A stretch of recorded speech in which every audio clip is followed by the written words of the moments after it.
As we stand on the threshold of what many believe to be the end of days, the urgency of understanding the prophetic word of God has never been greater.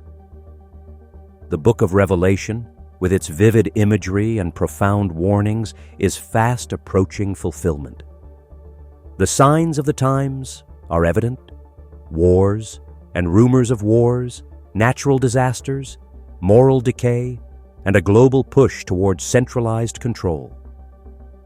Today, we will focus on a topic that has stirred the hearts and minds of believers for centuries: the rise of the Antichrist, the enforcement of the mark of the beast, and the possibility of resistance from certain nations. Revelation 13 paints a sobering picture of the future. It describes a time when the Antichrist will wield significant global influence, enforcing a system of worship and control so pervasive that no one will be able to buy or sell without the mark of the beast. Yet even in this dark period, his rule will not go uncontested. The Bible suggests that there will be nations, leaders, and perhaps even remnants of resistance who stand against him. I sometimes think about these nations. Who could they be? What kind of leaders or people might rise to resist such overwhelming evil? Could these nations include those we see on the world stage today? Or might they be ones we would never expect? Could these opposing nations include America, whose current president is Donald Trump? What about Argentina, under the leadership of Javier Gerardo Milei? Could Russia, led by Vladimir Putin, play a role in resisting the Antichrist? Could China, with its immense power and influence under the leadership of Xi Jinping, take a stance against the Antichrist for its own reasons? Or perhaps India, under Prime Minister Narendra Modi, a nation with its rich history, might resist the Antichrist system of global control. We are already witnessing world systems and structures being put into place that seem to be paving the way for global control, aligning with the prophetic warnings of Revelation. Organizations such as the World Economic Forum and the United Nations are at the forefront of shaping policies that aim to centralize authority on a global scale.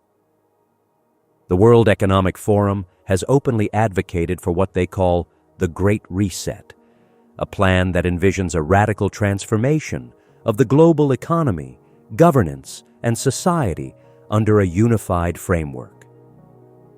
This includes discussions about digital currencies, artificial intelligence, and surveillance technologies that could easily evolve into tools of control.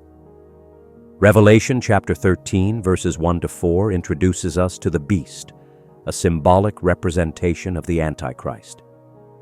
He will rise out of the sea, signifying his emergence from the chaos of nations, and will be empowered by the dragon, Satan himself. His authority will extend over every tribe, tongue, and nation. He will institute a global system that forces all people to receive a mark on their right hand or forehead, without which no one can buy or sell. This mark is more than just an economic tool. It is a symbol of allegiance to the Antichrist and rejection of God. It represents a world united under a false savior, one who promises peace and prosperity, but delivers destruction. While the Antichrist's power will be immense, the Bible makes it clear that his rule will not be absolute. The Bible clearly shows military and political resistance from certain nations, both before and during his reign. Let us examine the biblical evidence that suggests there will be resistance against the Antichrist. Daniel's prophecy. In Daniel chapter 11, verses 40-45, we read about a time of conflict during the Antichrist's reign. The king of the south and the king of the north will come against him, indicating that not all nations will submit to his authority. This passage shows that geopolitical tensions will persist, even during the Antichrist's rise to power. These kingdoms will clash, driven by their own ambitions and refusal to completely submit to a single global authority. Some scholars speculate that the King of the North may represent a coalition of nations led by Russia or other powers north of Israel, while the King of the South could symbolize a coalition of Arab or African nations opposing the Antichrist. These interpretations highlight the ongoing geopolitical realities that could align with prophetic events, demonstrating that the Antichrist's rule will not be without resistance. Revelation chapter 16, verse 12 mentions the kings of the East, who will be prepared to march against the Antichrist at the Battle of Armageddon. This indicates that even as the Antichrist consolidates his power, there will be nations or coalitions that oppose him. These kings will gather their forces, not necessarily out of righteousness, but possibly out of self-interest and defiance of his dominion. The battle they participate in will be part of God's divine plan to bring ultimate justice to the world. The Bible does not make it explicitly clear which nations, if any, will oppose the Antichrist during his reign. While passages like Daniel chapter 11 and Revelation chapter 16 describe resistance from certain kings and nations, they do not identify these entities by name or geography. Instead, these scriptures emphasize the broader spiritual and geopolitical conflict unfolding in the last days. The focus of biblical prophecy is not on exalting nations, but on revealing God's ultimate plan to bring justice to the world and redeem His people. With that said, any discussion of specific nations opposing the Antichrist is purely speculative. The Bible intentionally does not provide details about which countries might resist, likely to keep believers' focus on Christ rather than earthly powers. Speculation about specific nations or leaders can be an interesting exercise in understanding current global dynamics in light of prophecy, but it must always be approached with humility and caution. Now we are going to explore some nations that could hypothetically resist the Antichrist's global system based on their current positions and leadership. However, we stress once again, this is purely speculation. These ideas are not grounded in direct biblical evidence, but rather are drawn from observations of our contemporary world. Nations that might resist the Antichrist. First, let us consider our nation, America, currently led by President Donald Trump. The United States, under the leadership of Donald Trump, has often been viewed as a nation with a strong Christian foundation. Trump's administration has emphasized religious freedom, support for Israel, and opposition to globalist agendas. Could America, with its history, be one of the nations that resists the Antichrist? While America's role in end times prophecy is not explicitly mentioned, in fact, America is not mentioned at all in biblical end time prophecies. Its current global position makes it difficult to ignore. America stands as one of the most powerful nations in the world, wielding significant economic, military, and political influence. Its decisions on global issues often shape international policies, making it a pivotal player in any potential global alignment or resistance to centralized authority, such as the system of the Antichrist.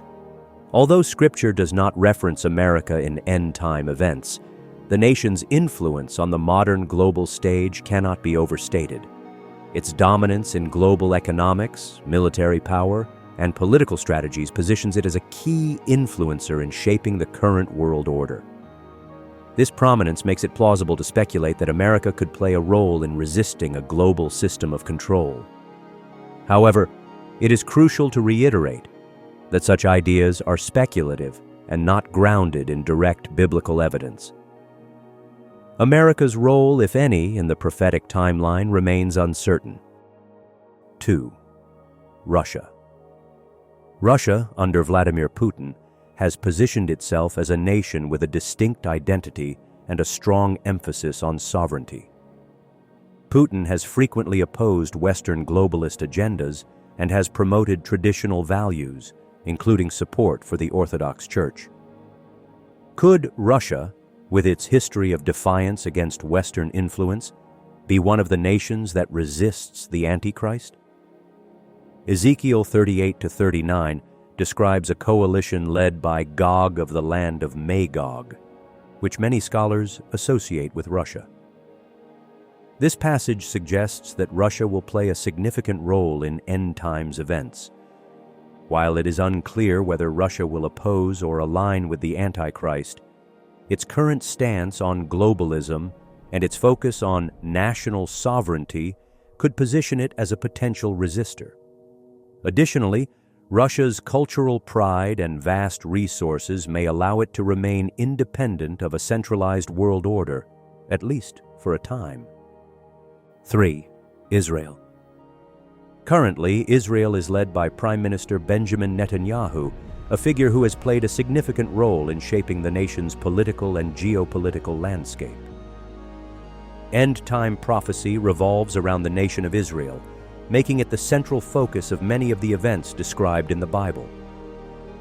Unlike other nations, Israel's role in prophecy is explicitly clear and intricately tied to the rise of the Antichrist, the Great Tribulation, and the ultimate return of Jesus Christ. Israel is central to the fulfillment of prophetic timelines, particularly concerning the covenant with the Antichrist and the desecration of the temple. Daniel chapter 9, verse 27 states, "Then he shall confirm a covenant with many for 1 week, but in the middle of the week he shall bring an end to sacrifice and offering. And on the wing of abominations shall be one who makes desolate, even until the consummation, which is determined, is poured out on the desolate." This verse highlights that the Antichrist will establish a 7-year covenant with Israel, but will break it midway, leading to significant turmoil and persecution. Jesus further emphasizes this moment in Matthew chapter 24, verse 15, saying, "Therefore, when you see the abomination of desolation, spoken of by Daniel the prophet, standing in the holy place, whoever reads, let him understand." This points to a future event where the Antichrist will defile the temple in Jerusalem, marking the beginning of the Great Tribulation. While the Bible does not explicitly detail Israel's resistance to the Antichrist, it does reveal that the nation will face immense persecution under his rule.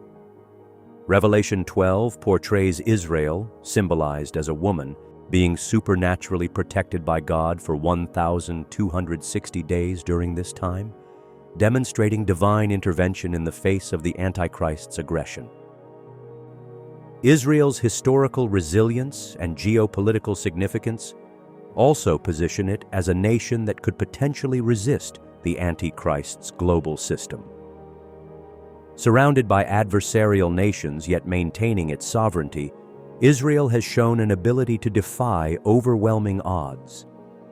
However, the covenant described in Daniel chapter 9, verse 27, suggests an initial period of cooperation with the Antichrist. The true turning point for Israel will come when the Antichrist reveals his true nature, leading many in Israel to reject him. Ultimately, Israel's role in prophecy reflects God's divine plan for the nation and the world.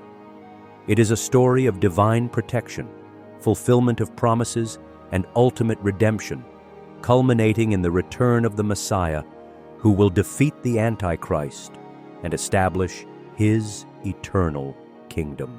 This centrality of Israel underscores its unique and critical role in the unfolding of end-time events. In the Gospel of Matthew 24:15-16, Jesus gives a startling and urgent warning.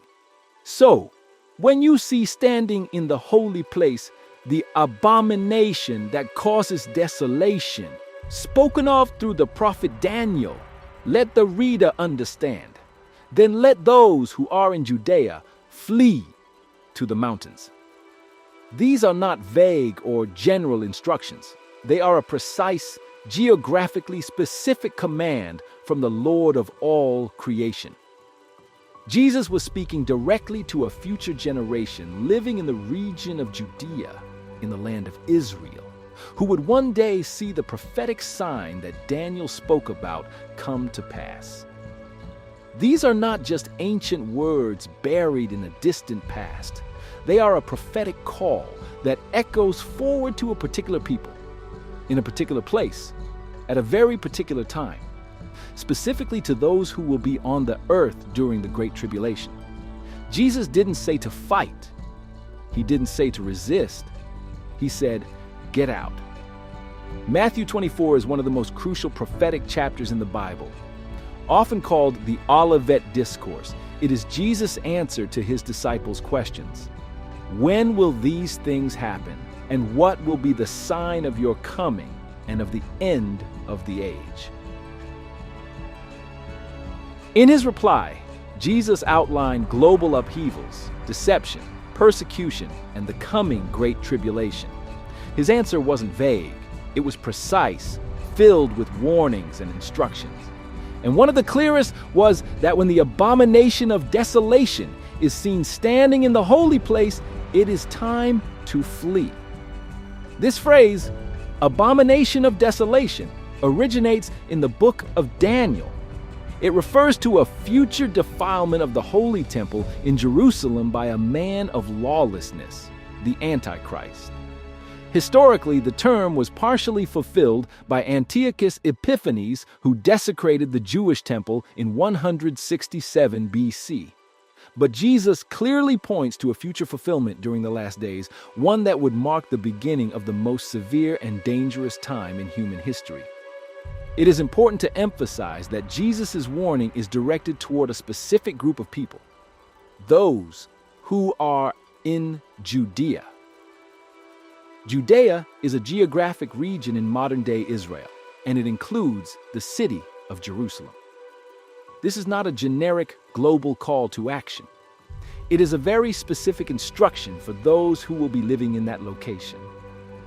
At the moment the abomination of desolation takes place, during the time of the Great Tribulation. Why is this so important? Because it reflects the intimate precision of God's prophetic timeline. Jesus knew exactly where this event would unfold, and exactly who would be in immediate danger. His warning is not theoretical or symbolic. It is literal. When that moment comes, those who are in Judea must not hesitate. They must flee to the mountains. Jesus didn't casually suggest leaving Judea. He issued an imperative to escape. Verse 17 to 18 continues, "Let no one on the housetop go down to take anything out of the house. Let no one in the field go back to get their cloak." In other words, don't pack, don't linger, don't look back. This is a moment of decisive obedience. The urgency in Jesus' words is undeniable. The abomination of desolation is the signal that the Antichrist has made his boldest move. He will enter the rebuilt Jewish temple in Jerusalem and declare himself to be God. This event triggers the Great Tribulation, a time of intense suffering and persecution like the world has never seen. Jesus himself describes it in verse 21. "For then there will be great distress, unequaled from the beginning of the world until now, and never to be equaled again." The tribulation will not be confined to Judea, but the danger begins there. That's why Jesus' first instruction is to those in the immediate blast zone, the heartland of biblical prophecy. Why the mountains? Why not another city or another country? In biblical history, mountains often served as places of refuge and safety. Lot was told to flee to the mountains before Sodom and Gomorrah were destroyed.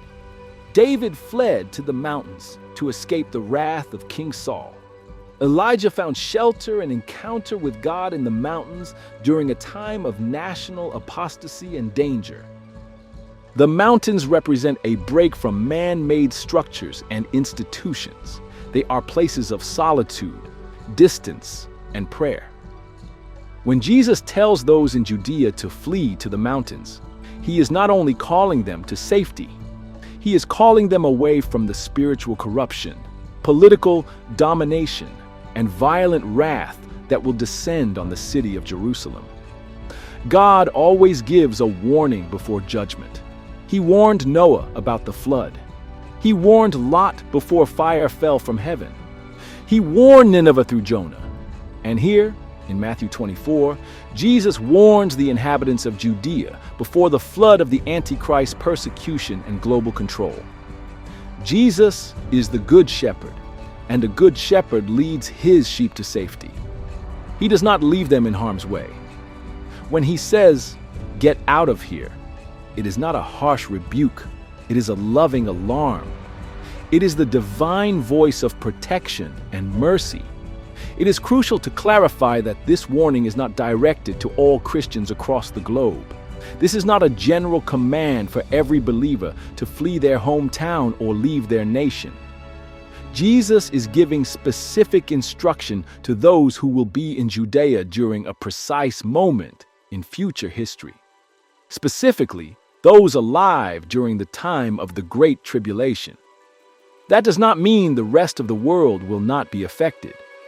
The Great Tribulation will have global ramifications, with believers persecuted, economies controlled, and freedoms revoked. See Revelation 13:7-17. But the initial instruction to flee is localized. It is for those who will physically see the abomination of desolation standing in the holy place in Jerusalem. They are the first ones in the line of danger. This sign is not metaphorical. It is literal. A physical desecration of a physical temple.